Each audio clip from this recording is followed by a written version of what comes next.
Hello students. अभी हमने पिछले वीडियो लेक्चर में बात किया था वुडन ट्रस के बारे में। इस वीडियो लेक्चर में हम बात करने जा रहे हैं स्टील ट्रस के बारे में। तो जो बेसिक डिफरेंस होता है वुडन ट्रस का एस्टीमेट में और स्टील ट्रस के एस्टीमेट में वो ये है कि वुडन ट्रस जो होता है वो बाय वॉल्यूम, यानी कि हम उसमें लेंथ, विड्थ और हाइट या depth whatever you can say, उसके हिसाब से उसका एस्टीमेट करते हैं। और जबकि स्टील ट्रस में हम ऑलरेडी हमारे पास स्टील मेंबर्स अवेलेबल होते हैं, जैसा कि आपने स्टील स्ट्रक्चर्स में पढ़ा होगा। उन्हीं स्टील स्ट्रक्चरल मेंबर की सहायता से हम ट्रस को कंस्ट्रक्ट करते हैं। इसीलिए इसका एस्टीमेट जो होता है वो बाई वेट होता है। क्योंकि जो मार्केट में अवेलेबल है स्टील सेक्शंस वो बाई वेट मिलते हैं, इसलिए हम इसको बाई वेट कैलकुलेट करते हैं। तो अंतर वही है। अगर लकड़ी का ट्रस बना होगा तो बाय वॉल्यूम मेजरमेंट होगा, और यदि स्टील का ट्रस होगा तो बाय वेट मेजरमेंट होगा। ये बेसिक डिफरेंस है स्टील ट्रस के और आपके वुडन ट्रस के एस्टिमेशन का। सो अभी आप देखेंगे ट्रस के मेंबर्स वही रहते हैं, अलग अलग तरह के ट्रस होते हैं। इसमें भी वही, जैसा मैंने पहले भी आपसे कहा था कि ड्राइंग आपको पढ़ते आना चाहिए। यदि आप ड्राइंग अच्छे से नहीं पढ़ पा रहे हैं तो फिर आप कोई भी एस्टीमेट का प्रॉब्लम सॉल्व नहीं कर सकते हैं, और आप कभी भी कोई भी एस्टीमेट बनाने में आपको दिक्कत का सामना करना पड़ सकता है। अब यहाँ पर बात जरूरी है कि हम किस तरह से ड्राइंग को रीड करें। तो चूंकि मैंने इसमें बी एन दत्ता साहब की बुक का एग्जाम्पल लिया है स्टील ट्रस का, उसी को हम लेकर सॉल्व करेंगे। तो चलिए शुरू करते हैं estimate of steel truss. Steel truss के कुछ इंपॉर्टेंट पॉइंट्स हैं, पहले हम उस पॉइंट्स पर डिस्कस कर लेते हैं। अगर ये पॉइंट हमको पता रहेंगे तो हमको भविष्य में उनको सॉल्व करने में आसानी होगी। जैसे पहला पॉइंट कहता है कि the spacing of king post truss is usually taken 2.5 metre to 3 metre. ये हम पहले वुडन ट्रस में भी बात कर चुके हैं कि स्पेसिंग कितनी होना चाहिए किंग पोस्ट ट्रस की, 2.5 metre to 3 metre. Number of truss कैसे निकालते हैं, length upon spacing -1। Number of rafter कैसे निकालते हैं, लेंथ अपॉन स्पेसिंग +1। ये आप ऑलरेडी प्रीवियस वीडियो लेक्चर में भी देख चुके हैं। चलिए, in steel roof truss, especially roof truss की बात कर रहे हैं, 5% of the steel work is taken for riveting और नट बोल्टिंग। रिफ्टिंग और नट बोल्टिंग के लिए हम अलग से एस्टिमेशन नहीं करते। जितना भी स्टील वर्क है, अब दो तरह से फिक्सिंग होती है ट्रस की, या तो परमानेंट फिक्सिंग या टेम्परेरी फिक्सिंग। परमानेंट फिक्सिंग है मतलब रिविटिंग है, टेम्परेरी फिक्सिंग है मतलब नट बोल्टिंग है, यानी आप कभी भी उसको डिसेंबल कर सकते हैं। जबकि रिविटिंग में क्या होगा कि आपको रिविट काटना पड़ेगी तब जाके वो डिसेंबल होगा, अदरवाइज वो परमानेंटली फिक्स्ड हो जाता है। जबकि नट बोल्टिंग में हमारे पास ऑप्शन होता है कि हम नट बोल्ट को रिमूव करके उसको डिसेंबल कर सकते हैं। तो जो भी है ट्रस के साथ, तो उसके लिए अब इतने सारे रिविट्स, इतने सारे नट बोल्ट आप एक एक करके अगर मेजरमेंट करने जाएंगे तो बहुत कठिन है और बहुत टीडियस है ना, और टाइम कंज्यूमिंग भी है, और कोई मतलब उसका है नहीं। तो इसके लिए क्या गाइडलाइन है, इसके लिए गाइडलाइन ये है कि यदि स्टील रूफ ट्रस का जितना भी स्टील वर्क आ रहा है उसका हम 5% ले लेते हैं, 5%, है ना। ये 5% आप इधर देख भी रहे होंगे, 5% ले लेते हैं। मान लीजिए अगर 100 टन आया हमारा, सपोज 100 टन का स्टील वर्क आया, तो हम उसका 5% ले लेंगे, 5 टन। 100 केजी का अगर हमारा स्टील वर्क आया तो 5 केजी क्या हो जाएगा हमारा, रिफ्टिंग या नट बोल्टिंग के लिए हम ले लेंगे। स्टील ट्रस के लिए स्पेसिंग जो होती है वो 3 मीटर से लेकर 4.5 मीटर तक होती है, 3 metre to 4.5 metre. If the size of gusset plate is not available, वैसे तो गसेट प्लेट की साइज अवेलेबल रहती है, लेकिन यदि गसेट प्लेट की साइज अवेलेबल नहीं है तब हम क्या करते हैं, for estimation purpose 10 to 18% of steel work लेकर चलते हैं। किसके लिए, गसेट प्लेट के एस्टिमेशन के पर्पस के लिए, ठीक है ना। If the size of gusset plate is not available, 10 to 18% of the steel work is taken for estimation. इस पॉइंट को ध्यान रखिएगा। ये प्रॉब्लम है बी एन दत्ता साहब की बुक की स्टील रूफ ट्रस में, एग्जांपल नंबर 6, इसको पढ़कर बता देता हूं आपको कि prepare a detailed estimate of a roof shed of GI sheet supported over steel truss and purlins from given drawings figure 4.8। अभी मैं ड्राइंग भी आपको दिखाऊंगा। The effective span of the truss is 12 metre and spacing of truss is 3.5 metre. And the inside length of the shed is 21 metre. ये datas है कि effective span 12 metre है, spacing of truss 3.5 metre है और inside length कितना है 21 metre.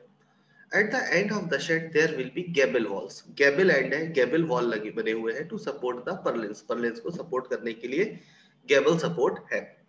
The roof covering will be of 24 BWG 0.63 mm thick. Roof covering जो material है वो 24 BWG का फुल फॉर्म होता है ब्रिटिश वायर गेज। अगले वीडियो लेक्चर में जब हम रूफ कवरिंग मटेरियल की बात करेंगे तब वहां पर आपको इस टर्म को और अच्छे से मैं एक्सप्लेन करूंगा। BWG ये गेजिंग होती है, थिकनेस को डिफाइन करती है। जितना गेज का नंबर कम होगा उसकी थिकनेस उतनी अधिक होगी। जैसे यहाँ पर लिखा है 24 BWG, 24 BWG का मतलब है ब्रिटिश वायर गेज, है ना। गैल्वेनाइज्ड कोरुगेटेड शीट, अभी शीट कितने तरह की होती है इसके बारे में भी मैं आपको अगले वीडियो लेक्चर में बताऊंगा। All steel works shall be painted with 2 coats of paint, ये स्पेसिफिकेशन हो गया। अब आप लोग सभी स्पेसिफिकेशन पढ़ चुके हैं कि जो स्टील वर्क है उस पर 2 टाइम्स ऑफ पेंटिंग की जाएगी। All gusset plates are 8 mm thick, और सारी गसेट प्लेट्स है उनकी थिकनेस है 8 mm, पहले ही से ही बता दिया है, साइज ड्राइंग से मिलेगी। Okay. Masonry work is omitted as the objectives show how GI roof iron shed shall be estimated. The masonry and other work can be estimated if plans and sections are given. तो यहाँ पर हम masonry की बात नहीं करेंगे, हम सिर्फ बात करेंगे किसकी, हमारे स्टील ट्रस की। चलिए नंबर ऑफ ट्रस निकालने पहले हम। नंबर ऑफ ट्रस का फार्मूला हमने क्या पढ़ा था, length upon spacing minus 1। Length कितनी है, लेंथ है 21 मीटर, स्पेसिंग है 3.5 मीटर, तो length upon spacing 21 upon 3.5 minus 1 so is equal to 5 numbers. तो नंबर ऑफ ट्रसेस कितने हुए 5, यानी कि जो हॉल है 12 बाई 21 मीटर का, वहां पर आपके कितने ट्रसेस आने वाले हैं, 5 ट्रसेस आने वाले हैं। ये देखिए इस तरह का डायग्राम है, इसको हमको सॉल्व करना है। स्टील रूफ ट्रस है, सारे डिटेल्स दिए हैं, जैसा हमने वुडन ट्रस में देखा था वैसा ही स्टील ट्रस में होता है। सारे डिटेल्स आपको दिए रहते हैं, बस आपको ड्राइंग पढ़ना आना चाहिए। ये आप प्लान देख लीजिए, आपको दिखाई दे जाएगा। नंबर ऑफ ट्रसेस 5 कैसे है, 1 2 3 4 5, स्पेसिंग 3.5 मीटर, 3.5 3.5 3.5 3.5। तो इस डायग्राम से आप देख पा रहे हैं कि नंबर ऑफ स्पेसिंग हमारे पास थी तो हमने नंबर ऑफ ट्रसेस निकाल लिए। ठीक है, चलिए ये बेस का प्लान ऑफ बेस दे रखा है, इसकी जरूरत हमको पड़ेगी। ये ट्रस्ट के मेंबर्स दे रखे हैं, ये आइडेंटिकल है जैसा वुडन ट्रस्ट में हमने देखा था, जैसा इस तरफ है वैसा ही उसके अपोजिट तरफ होगा।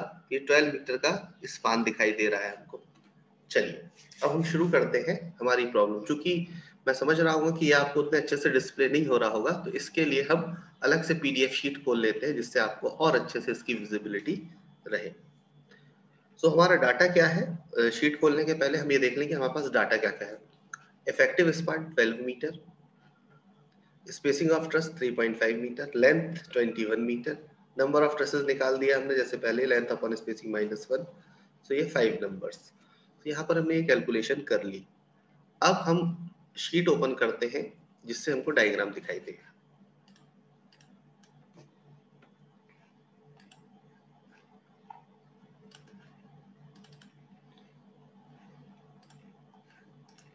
ये आप देखिए शीट,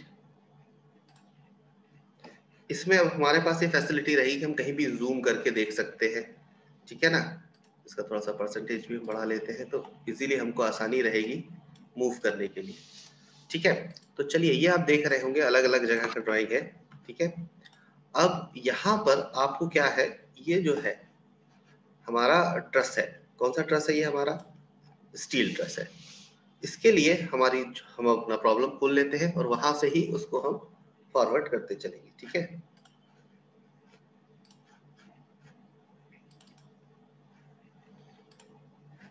ये है प्रॉब्लम, ये डिटेल्स ऑफ मेजरमेंट है ना, details of measurement and calculation of quantities, example number 6 के लिए है। Item, particulars of items, number, length, width, quantity, weight per unit, ये हमको स्टील टेबल से मिल जाएगा। तो जितनी भी लेंथ आएगी उसमें वेट पर यूनिट का हम क्या कर देंगे, मल्टीप्लाई कर देंगे। अब 30.40 में 7.4 का मल्टीप्लाई करेंगे तो क्या होगा, एक्चुअली ये आपको वेट मिल जाएगा। है ना। तो वेट पर यूनिट हमको दिया हुआ है, इसलिए हमको लेंथ मिल जाएगी, तो हम उसे वेट पर यूनिट का मल्टीप्लाई कर देंगे। वेट पर यूनिट कहाँ से मिलेगा हमको? स्टील टेबल से मिलेगा। आइदर वे एग्जाम में आपको ये दिया रहेगा, उसको मल्टीप्लाई कर देंगे। तो चलिए शुरू करते हैं एक ट्रस के लिए, फिर उसी को हम मल्टीप्लाई कर देंगे कितने के लिए? 5 ट्रस के लिए। तो एक ट्रस के लिए एस्टिमेट करते हैं। In one truss principal rafter, ये है आपका प्रिंसिपल राफ्टर। क्या लिखा हुआ है प्रिंसिपल राफ्टर के लिए? प्रिंसिपल राफ्टर के लिए लिखा हुआ है principal rafter 2 75 by 50 by 8 angle section 7.6 metre long. ये दो लगे हुए हैं, एक इधर लगा होगा और दूसरा इस तरफ लगा होगा, तो दो का मिलके बनाया है, इसलिए आगे लिखा होगा 2/2। यहाँ देखिए ये लिखा हुआ 2/2। ये चीज समझिएगा यहाँ पर, ये 2/2 क्यों लिखा है? दो आपके एंगल से एक फ्लैट बनेगा, टी बनेगा ना, दो एंगल को मिलाकर, ठीक है। तो दो एंगल को मिलाकर इस तरह का फ्लैट बनेगा, और फ्लैट दो इस तरफ लगेंगे और दो अपोजिट तरफ लगेंगे, तब जाकर ये स्थिति बनेगी। 2 × 2 लेंथ इनको दे रखी है, सो मल्टीप्लाई करेंगे हम तो कितना आ जाएगा 30.4, और इसमें वेट पर यूनिट का मल्टीप्लाई कर देंगे। अब बात करते हैं स्ट्रट की। Strut 75 by 50 by 10। यहाँ देखिए भाई स्ट्रट, ये रहा 70/50/10, 1.2 मीटर लॉन्ग। तो 1.2 मीटर लॉन्ग कितने लगेंगे? एक इधर पर लगेगा ये वाला, और दूसरा कहाँ लगेगा? इसके अपोजिट तरफ। तो जो अपोजिट साइड होगी वहां पर भी एक स्ट्रट लगा रहेगा। तो कितने टोटल स्ट्रट हो गए? टोटल स्ट्रट हो गए 2, 2 1.2 मल्टीप्लाइड कर दिया वेट पर यूनिट से। तो मैं लेंथ तक बात करूंगा, उसके बाद ये बाय डिफॉल्ट आप लेकर चलिएगा कि आपको वेट पर यूनिट जो कि स्टील टेबल से मिला है उससे मल्टीप्लाई करना है। तो मैं यही आकर अपनी बात अब खत्म कर दूंगा। अगला स्ट्रट क्या है? 65/45/8। वापस ड्राइंग पर चले।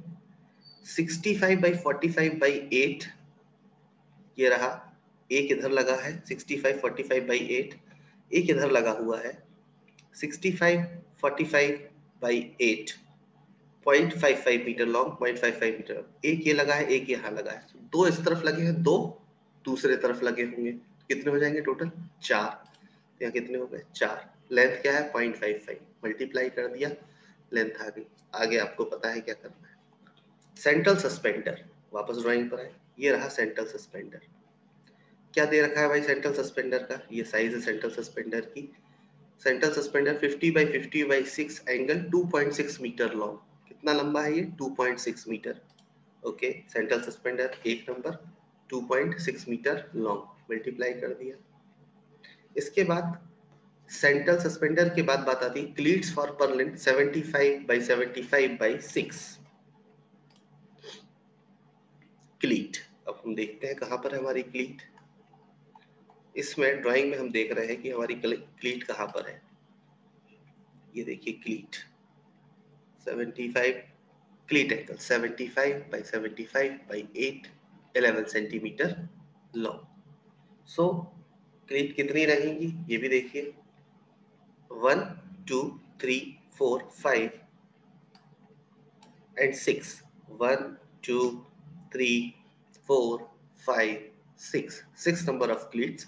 6 नंबर ऑफ क्लीट्स हो गई, यहाँ देखिए, ठीक है। तो 6 इस तरफ है और 6 दूसरी तरफ होगा, तो टोटल कितने हुए? 12.11। इनका मल्टीप्लाई हम कर देंगे।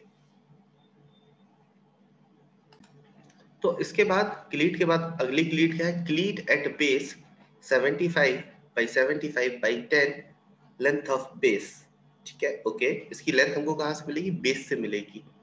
तो क्लीट एट बेस, इसके लिए ये वाली ड्राइंग फॉलो करना पड़ेगी। ये प्लान ऑफ बेस देखना पड़ेगा। 75/75/10 कितने पे लगी हुई है? जितनी इसकी बेस साइज है। तो बेस साइज कितने की है? 30 की है। इस कारण से ही हमारे पास क्या बेस प्लेट साइज 30/30/12, 30/30 और 12 इसकी क्या हो गई? थिकनेस हो गई। तो 75/75/10 के लिए हमारी लेंथ क्या हो जाएगी? यहां से लेके यहां तक, तो कितनी हो गई? 30। सो कितने लगे हुए हैं पहले ये देख लीजिए। एक इधर लगा है, एक इधर लगा है, तो दो एक तरफ लगे हैं, तो दो दूसरे तरफ लगे होंगे। इधर आ जाइए।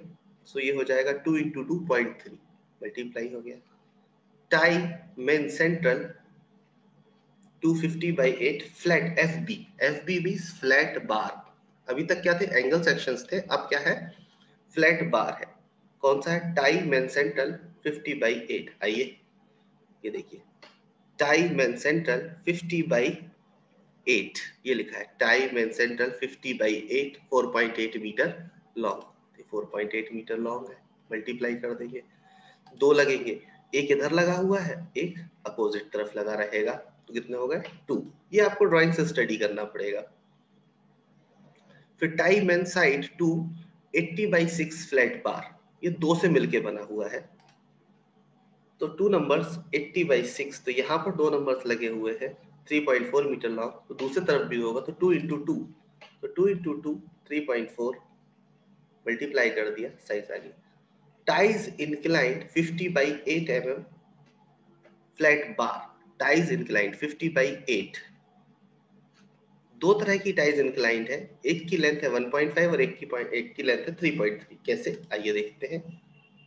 टाइज इंक्लाइंड ये 1.5, एक इधर लगा है 50/8 का, ठीक है ना, यहाँ देखिए कितना है 50/8, 50/8, ठीक, 50/8 1, 50/8 ये 3.3 वाला है, इसको नहीं लेना है।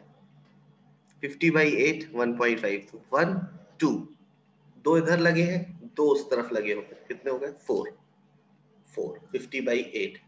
3.3 के कितने हैं, 3.3 का एक इस तरफ लगा हुआ है, एक इस तरफ लगा होगा, तो 3.3 के कितने हो गए, 2, 3.3 के हो गए कितने, 2। अब बात करते हैं हम गसेट प्लेट की। गसेट प्लेट 8 mm थिक, ये सभी को पता है। आपको बताएं, गसेट प्लेट शेप ऐसे आड़े टेढ़े दिखाई देते हैं, पर वो हमेशा आते हैं कितने, स्क्वायर या रेक्टेंगल में।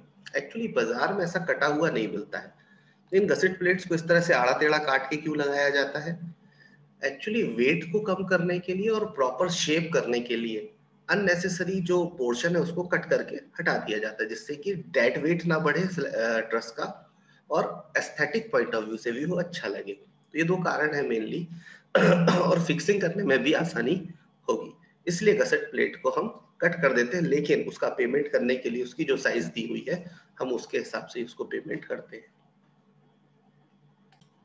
तो चलिए हम बात करते हैं हमारी गसेट प्लेट की। Gusset plate at apex, apex मतलब ये वाला पोर्शन, कितने की लगी है, 75/45 की, ये देखिए 0.75, 0.45, एक नंबर। एट बेस, बेस पर दो लगी हुई है, एक इधर लगी हुई है, एक इस तरफ से और दूसरी अपोजिट तरफ से, तो ये कितनी हो जाएगी, एक यहाँ नीचे लगती है और एक इसके अपोजिट लगती है, तो 20/25, 2 नंबर, सॉरी एपेक्स पे हो गई, eight base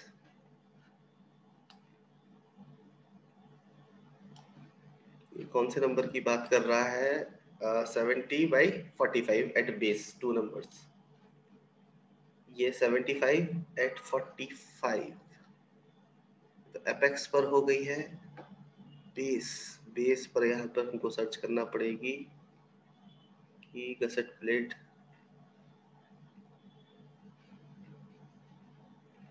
45/32, gusset plate 75/45, okay 75/45 ये वाली हमने ले ली है।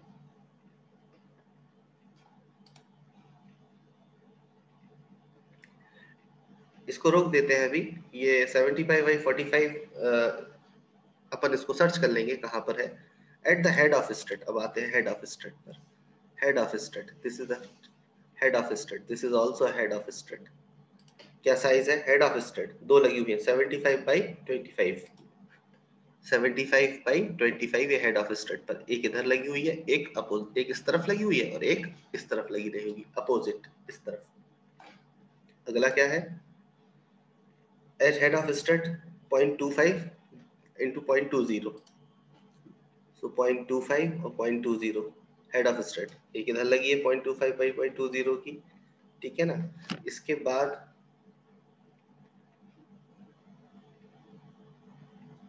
0.25/20 की एक ये लगी है, 1 2 और दो उस तरफ लगी होंगी, कितनी हो जाएगी 4। इस तरह से आपको सारी, है ना, at the bottom of stud वही 0.35/0.25, इधर देखिए at bottom of strut 0.35 by, ये बॉटम ऑफ स्ट्रट पे लगी है, तो एक इधर लगी होगी, एक दूसरी तरफ लगी होगी, तो ये भी हो जाएगी 2। At inclined tie, inclined tie ये लगी हुई इंक्लाइंड टाई 45 बाई 32, 0.45 बाई 32, ठीक है ना। एट इंक्लाइंड टाई 0.32 और 25 ये लगी हुई है, 32 और 25 ये रही 32 और 25 इंक्लाइंड टाइप पर।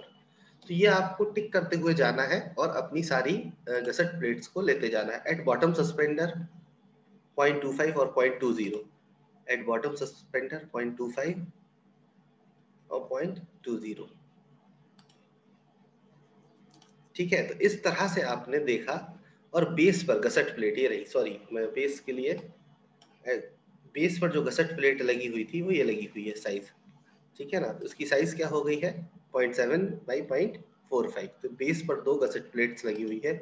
इन गसट प्लेट्स की साइज थी वो जो हमने अभी पर पीछे छोड़ दी थी। बॉटम सस्पेंडर हो गए, इन सब का मल्टीप्लाई कर दिया, टोटल निकाल दिया। इस तरह से बेस प्लेट कितनी लगी है आपकी 12 mm थिक, 2 नंबर्स, ये है बेस प्लेट, ये लगी हुई है, एक इस तरफ लगेगी, एक अपोजिट तरफ लगेगी।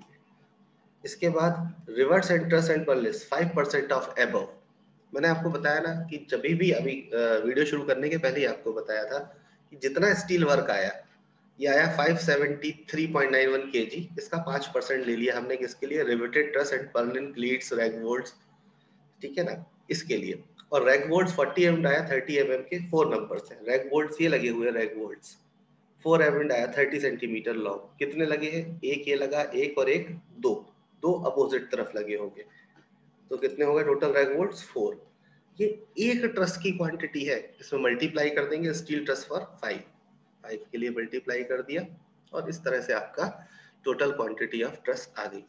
तो यहाँ पर मैं आपको ये समझाना चाह रहा हूँ कि आपको ड्राइंग स्टडी करना है, ड्राइंग में सब कुछ लिखा है, बस उसको ड्राइंग से उठाकर आपको अपने डिटेल्स ऑफ मेजरमेंट शीट पर फिलअप करना है। इसका एक अच्छा तरीका होता है, आप कलर्ड पेंसिल लेकर रखिएगा, बुक की प्रॉब्लम का एक फोटोकॉपी कराइएगा और उस पर टिक करते जाइएगा कि हमने कौन कौन सा एलिमेंट कवर कर लिया है, और उसको लिखते जाइएगा, तो इससे आपकी गलतियां नहीं होंगी। क्योंकि बहुत सारे डाटा हो जाते हैं, मैं खुद आपको पढ़ाते पढ़ाते भूल जाता हूँ कि ये चीज हमने ऑलरेडी कंसीडर कर ली है या नहीं की है। तो इसका इजिएस्ट वे है, एक फोटोकॉपी लेना है, कलर पेंसिल्स लेना है, जो कलर पेंसिल्स स्कूल के बच्चे यूज करते हैं, और उससे आपको मार्क करते जाना है अलग अलग कलर से कि मैंने ले ली है।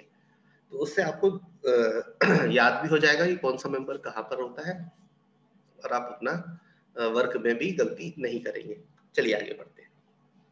Rafters at the eaves of the end gable walls 4 corners partly 1.5 metre long, तो इसमें दिया ही हुआ है कि 4 मीटर लॉन्ग है, तो गैबल पर जो लगे हुए हैं ये 4 मीटर है, ठीक है ना, ये गैबल वॉल्स पर लगे हुए हैं, और इनका हम मल्टीप्लाई कर देंगे। सो 1.5 मीटर लॉन्ग 4 नंबर्स है। परलिंस, परलिंस कितनी लगी हुई है, ये 5 ट्रस्ट के लिए निकाल ही दिया था हमने। परलिंस, परलिंस लगी हुई है 12, और इसीलिए एक्चुअली 15 सेंटीमीटर वीयरिंग माना है, तो 12 मीटर है, तो कितना हो जाएगा 12 टोटल नंबर ऑफ परलिंस है। ये देखिए परलिंस, यहाँ पर जो परलिंस लगी हुई है ये परलिंस है 1 2 3 4 5 6, 6 इंटू 2 तो 12, तो ये कितनी हो जाएगी 12, कितनी होगी इनकी length 21 metre, plus 15 centimetre bearing उस तरफ और 15 सेंटीमीटर बियरिंग इस तरफ, तो 21 प्लस 0.15 ये लिखा है ना 15 सेंटीमीटर बियरिंग, तो कितना हो जाएगा 21.3। विंड टाइज, विंड टाइज भी लगाई जाती है दोनों तरफ, जहां इस तरह का ट्रस होता है उसके इधर पर विंड टाइज लगा दी जाती है, क्योंकि जब कभी भी हवा चले तो ये ऊपर ना उड़ जाए, इसको विंड से प्रोटेक्ट करने के लिए इसको टाई अप किया जाता है, इसलिए इसको विंड टाई कहते हैं। फ्लैट बार होता है, एक लोहे की पट्टी चलती है, आप कभी भी स्टील ट्रस देखेंगे तो देखिएगा वहां आपको दिखाई देगा। तो विंड टाइज 32.6 मीटर की, एक इस तरफ लगेगी और एक इस तरफ लगेगी, तो कितनी हो गई 2, नंबर हो गए 2। 21.3 का मतलब 21 और 15-15 सेंटीमीटर की बियरिंग्स, जो कि गैबल वॉल्स पर जाकर रेस्ट करेगी। इस तरह से आप इसकी विंड टाइज भी निकाल देंगे। अब बात आती है पेंटिंग की। पेंटिंग का सेम रहेगा, कुछ नहीं करना है, जो भी मेंबर की लेंथ आप निकाल चुके हो दी हुई है केवल जैसा हमने उसमें किया था वैसे ही हम पेरीमीटर निकाल लेंगे। तो मैं एक का पेरीमीटर बता रहा हूँ, आपको समझ में आ जाएगी बात। जैसे प्रिंसिपल राफ्टर है, तो प्रिंसिपल राफ्टर के लिए हम 75 बाई 850 कितना हुआ, 75 और 50 125, 125 का डबल कितना हुआ 250, 250 यानी 0.25, ये आ गया 0.25। ये वाला आइटम 1 जैसा ही रहेगा। सपोज स्टड 75 बाई 50 0.25 आएगा। सपोज स्टड 65 बाई 45, 65 और 45 कितना हुआ, 60 और 40 100 और 5 और 5 10, कितना हो गया 110, 110 का डबल कितना हुआ 220 यानी 0.22, तो कितना आ गया 0.22। तो अल्टीमेटली आपको करना कुछ नहीं है, इसका पेरीमीटर निकालना है। एक और देखिए, जैसे सेंट्रल सस्पेंडर क्या साइज है 50 बाई 50 इंटू 6, 6 को तो थिकनेस उसको लेना नहीं है, 50 by 50, 50 plus 50 into 2, 50 plus 50 100, 100 into 2 200, कितना आ गया 0.20। 75, 75 एक्स प्लस 75 कितना हुआ 150, 150 इंटू 2 यानी 300.3। इस तरह से आपको सारे पेरीमीटर्स निकालते जाने हैं और उनका मल्टीप्लाई करते जाना है।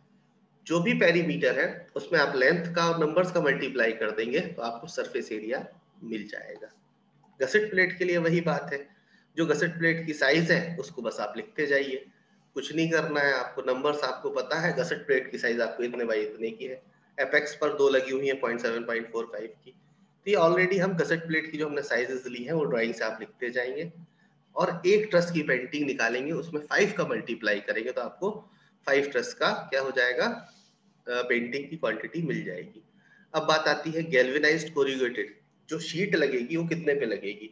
वापस ड्राइंग पे चलते हैं। ड्राइंग पर क्या होगा, ये देखिए लेंथ कितनी दे रखी है, इंक्लाइंड लेंथ 7.8 मीटर। तो इंक्लाइंड लेंथ हो गई 7.8 मीटर, ये 7.8 मीटर लेंथ हो गई, और इधर से लेके इधर तक ये है 21.3 मीटर। तो 7.8 इंटू 21.3, 21 क्लियर है, 15-15 सेंटीमीटर की वॉल्स भी रही है, तो कितनी हो जाएगी 21.3 टू 7.8।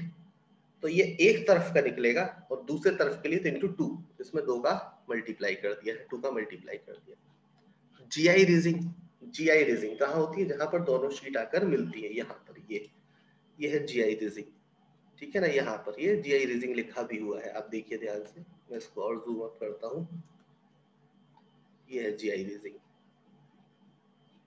तो जीआई रीजिंग क्या होगी, वो स्ट्रेट जाएगी ऐसी 21 और 15-15 सेंटीमीटर की बीरिंग, 50-15 सेंटीमीटर, so 21.3। तो इस तरह से क्या मिल जाएगा आपको, जीआई रीजिंग मिल जाएगी। तो ये आपने देखा कि इस तरह से आप इसकी लेंथ निकाल सकते हैं। इसके बाद आपको क्या करना है, एब्स्ट्रैक्ट ऑफ कॉस्ट बनाना है। स्टील वर्क जितना आया है उसमें जो भी रेट है हमारे एसओआर से उससे मल्टीप्लाई करना है, जितनी पेंटिंग आई है, जितना रूफिंग आई है, जितनी रीचिंग आई है। इसके बाद आपको 3% कंटेंजेंसी जोड़ना है, 2% वर्क चार्ज एस्टेब्लिशमेंट जोड़ना है और आपका प्रॉब्लम सॉल्व हो जाएगा। तो ये आप अपनी बुक से सॉल्व कीजिएगा। आई होप ये वीडियो लेक्चर आपको अच्छा लगा होगा और आपको स्टील ट्रस समझ में आया होगा। बड़ा आसान होता है, केवल ड्राइंग रीड करते आना चाहिए और कॉपी पर उसको फिलअप करते आना चाहिए। तो वही तरीका आप ऑप्ट कीजिएगा, कलर पेंसिल और फोटोकॉपी वाला, उससे आपको फायदा होगा। तो आई होप मैं आपको समझा पाया होगा इस वीडियो लेक्चर में। इस वीडियो लेक्चर में इतना ही। अगले वीडियो लेक्चर में हम बात करेंगे रूफ कवरिंग मटेरियल की। Thank you.